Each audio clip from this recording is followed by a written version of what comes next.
Hello food lovers, welcome to our channel. నేను మీ రాణి రంశెట్టి. Friends, ఈరోజు recipe వచ్చేసి టీ టైమ్ స్నాక్స్ రెసిపీ అండి. ఎగ్తో బ్రెడ్తో చాలా టేస్టీగా హెల్తీగా చేసుకునే స్నాక్స్ రెసిపీ. ఆ ప్రాసెస్ అంతా చూడండి, వీడియోని స్కిప్ చేయకుండా చూడండి. ఇంకా ప్రాసెస్లోకి వెళ్ళిపోదాం. ముందుగా ఒక మిక్సింగ్ బౌల్ తీసుకుని దానిలోకి అరకప్పు ఉల్లిపాయలు, పచ్చిమిర్చి ముక్కలు, కొత్తిమీర, కరివేపాకు వేసుకుని సాల్ట్, కారము వేసుకోండి. 2 ఎగ్స్ తీసుకుని బ్రేక్ చేసుకుని బాగా బీట్ చేసుకోండి. గిన్నెను పక్కన పెట్టుకోండి. ఇప్పుడు బ్రెడ్ తీసుకుని దానికి చుట్టూ ఉన్న బ్రౌన్ కలర్ పార్ట్ అంతా కట్ చేసి పక్కన పెట్టేయండి. వైట్ బ్రెడ్తో మాత్రమే మనం ఇప్పుడు స్నాక్స్ అనేవి చేయబోతున్నాం. ఇలా 2 బ్రెడ్స్ తీసుకుని చుట్టూ ఉన్న బ్రౌన్ కలర్ కట్ చేసేయండి. ఫ్రెండ్స్, ఛానల్ని ఫస్ట్ టైం వాచ్ చేసిన వారు సబ్స్క్రైబ్ చేసుకుని పక్కనే ఉన్న బెల్ బటన్ క్లిక్ చేయండి. నేను పెట్టబోయే రెసిపీస్ అన్నీ మీ ఫోన్కి నోటిఫికేషన్కి వస్తాయి. ఏ రోజు రెసిపీ ఏ రోజు ఓపెన్ చేసి చూడండి. సింపుల్గా టేస్టీగా రెసిపీస్ని చూపిస్తాను. అన్నీ కూడా మన ఇంట్లో ఉన్న ఇంగ్రీడియంట్స్తోనే చేసుకునే ప్రాసెస్ని చూపిస్తాను. మీ అందరికీ అవి నచ్చుతాయి.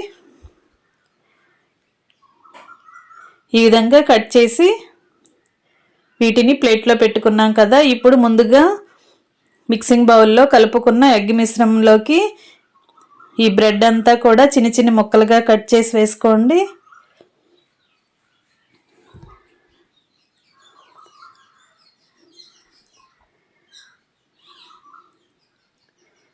దీనిలోకి 2 టేబుల్ స్పూన్లు శనగపిండి వేసుకోండి. ఇప్పుడు ఇవన్నీ కూడా ఎగ్లో కలిసేంత వరకు బాగా చేత్తోనే కలపండి.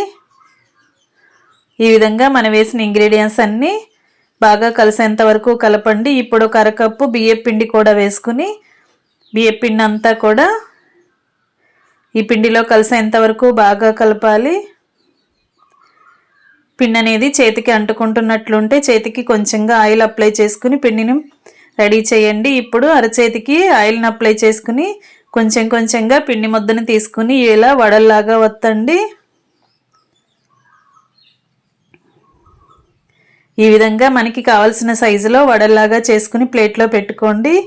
ఇదే విధంగా మిగిలిన పిండిని కూడా కొంచెం కొంచెంగా పిండి ముద్దని సపరేట్ చేసుకుంటూ వడలు చేసుకుని ముందుగానే ప్లేట్లో పెట్టుకున్నట్లయితే మనం డీప్ ఫ్రై చేసేటప్పుడు ప్రాసెస్ అంతా ఈజీగా అయిపోతుందండి.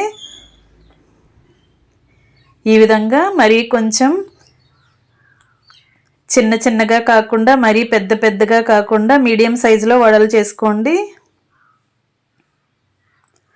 ఇలా అరచేతిలో చేసినట్లయితేనే కరెక్ట్గా వడ అనేది వస్తుందండి. ఈ విధంగా చేసుకోండి. మొత్తం అన్నీ కూడా ఇదే విధంగా ప్రిపేర్ చేసుకుని ప్లేట్లోకి పెట్టుకోండి.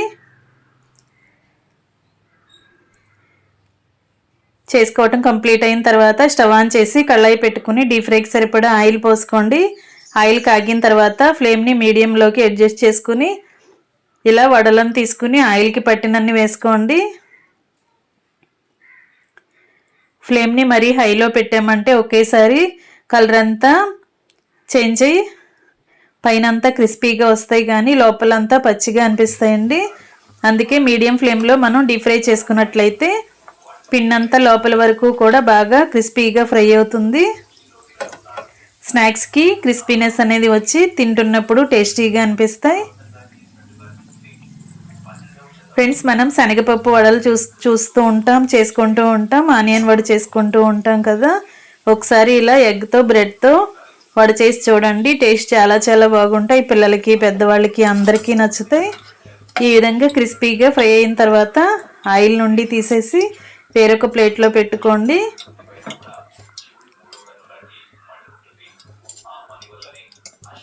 ఇదే విధంగా మిగిలిన వాటిని కూడా ఆయిల్లో వేసుకుని డీప్ ఫ్రై చేసుకుందాం.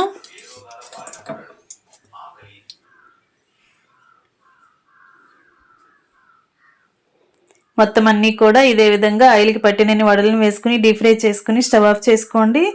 ఇంకా సర్వింగ్ ప్లేట్లోకి తీసుకుని ఫ్యామిలీకి సర్వ్ చేసుకోవటమే. సింపుల్ ప్రాసెస్తో టేస్టీగా స్నాక్స్ అనేవి చేసి చూపించాను కదా. వీడియో నచ్చినట్లయితే లైక్ చేయండి. మీరు కూడా కుక్ చేసి ఫ్యామిలీకి సర్వ్ చేయండి. ఛానల్ని ఫస్ట్ టైం వాచ్ చేసిన వారు సబ్స్క్రైబ్ చేసుకోండి. Thanks for watching. నేను మీ రాణి రంశెట్టి.